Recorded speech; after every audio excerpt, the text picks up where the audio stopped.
नमस्कार, मैं आशीष गुप्ता, आपका स्वागत है शिक्षा क्रांति मंच पर। मेरे साथ हैं सत्यन सर, जो कि हमारे मार्गदर्शक है। तो आइए स्वागत करते हैं उनका। सबसे पहले सर बहुत बहुत स्वागत है आपका। बहुत बहुत धन्यवाद आशीष। सर, जैसा कि आपको पता है कि अक्सर जो है हम सफलता को लेकर बहुत बार जो है हमारे पास बहाने होते हैं, बहुत से एक्सक्यूज़ेज़ होते हैं युवाओं के पास भी, और जो हमारे बड़े बुजुर्ग हैं या जिन्होंने हमारे जो मार्गदर्शन किया होता है, अक्सर वो भी कई बार जो है कुछ ऐसे बहाने बता देते हैं कि जिससे कि हमें भी जीवन में जो है दिक्कतों का सामना करना पड़ सकता है। तो आप इन बहानों को किस प्रकार से देखते हैं? अक्सर जैसे मान लीजिए आपने सुना ही होगा कि युवा कहते हैं कि हमें समय नहीं मिल पाया तो हम अपनी पढ़ाई को समय नहीं दे पाए, हमें समय नहीं मिल पाया तो मैं ये कार्य नहीं कर पाया, अन्यथा मैं भी ये कार्य करने में सक्षम होता। तो आप इसे किस प्रकार से देखते हैं? जब कोई कार्य हम करते हैं या फिर किसी बड़े कार्य को हाथ में लेते हैं तो स्वाभाविक है कि उसमें बाधाएं, मुश्किलें और प्रतिकूल परिस्थितियां आएंगी। यह स्वाभाविक ही है।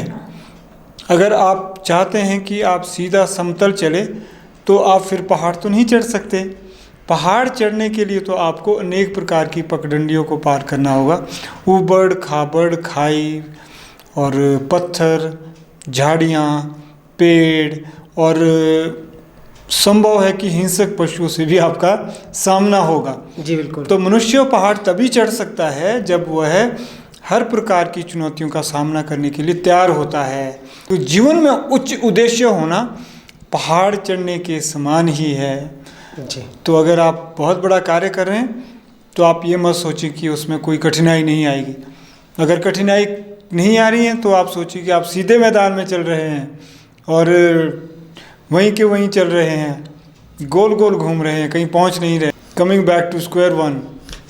लेकिन सर, जैसे हमारे पास किसी भी स्रोत का जो है, किसी भी साधन का जब हमारे पास अभाव रहता है तो उस परिस्थिति में जो है मनुष्य की जो एक उसकी दशा, जो मनोदशा होती है, वो विभिन्न प्रकार की होती है। लेकिन जब वो उस वस्तु को पा लेता है या उस अपने जो लक्ष्य को पा लेता है तो उसके बाद जो है उसका जो प्रभाव एक परिवर्तित हो जाता है। तो इसे किस प्रकार से?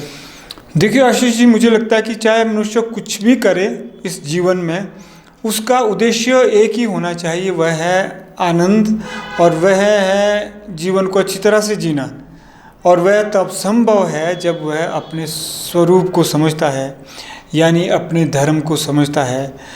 जैसे बोलते हैं कि अपने धर्म को जानना सबसे ज़रूरी है। सबसे पहले मनुष्य को अपने बारे में जानना चाहिए, यानी जो उसका स्वभाव है, उसका स्वरूप है।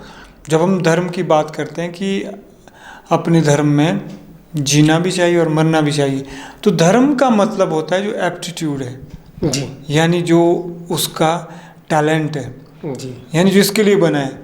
अगर आशीष गुप्ता के लिए कोई चीज़ बनी है या फिर आशीष गुप्ता किसी चीज़ के लिए बने हैं और गुप्ता जी का एप्टीट्यूड है, ड्राइविंग है, स्पीकिंग है, और उनको लगा दिया कुछ और ही काम में, तो मुझे लगता है कि वो फिर वहाँ अच्छा नहीं कर पाएंगे।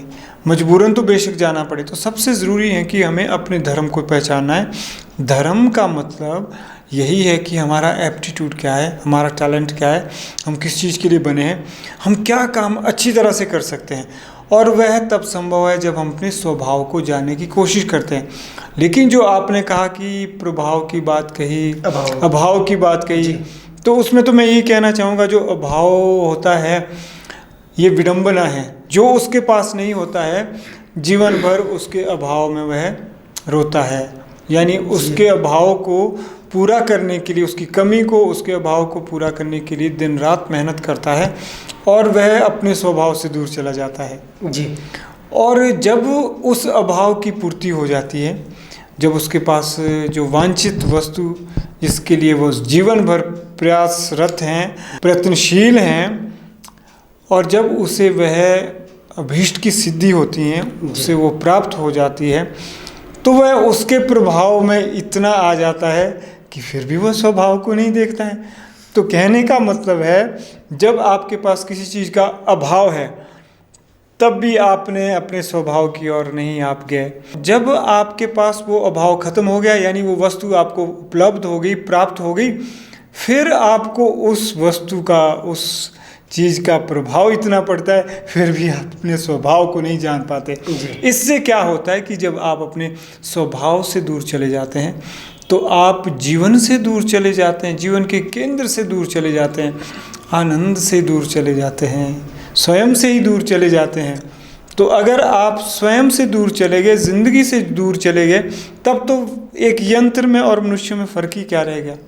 मनुष्य को जो मनुष्य चीज़ बनाती है वह उसका स्वभाव है, वह उसका मूल स्वभाव है, मूल प्रकृति है, मूल गुण है, मूल मूल्य हैं। अगर आप जीना चाहते हैं तो इनको समझना होगा, स्वभाव की ओर लौटना होगा हमें।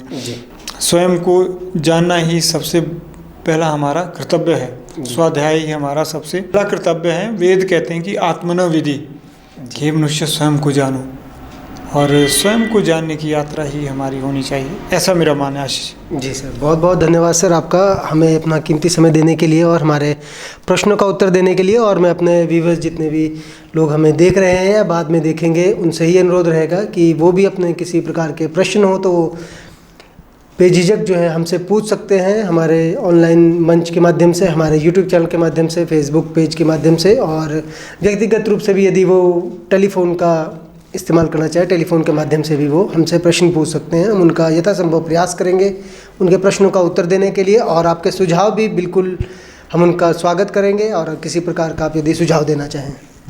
जी बिल्कुल, बहुत बढ़िया। जी सर, तो मिलते हैं आपसे अगले सत्र में एक नए प्रश्न के साथ, नए पहचान के साथ, नए संस्थान पे, नए स्थान पे। तब तक के लिए जय हिंद, जय भारत, जय विश्व।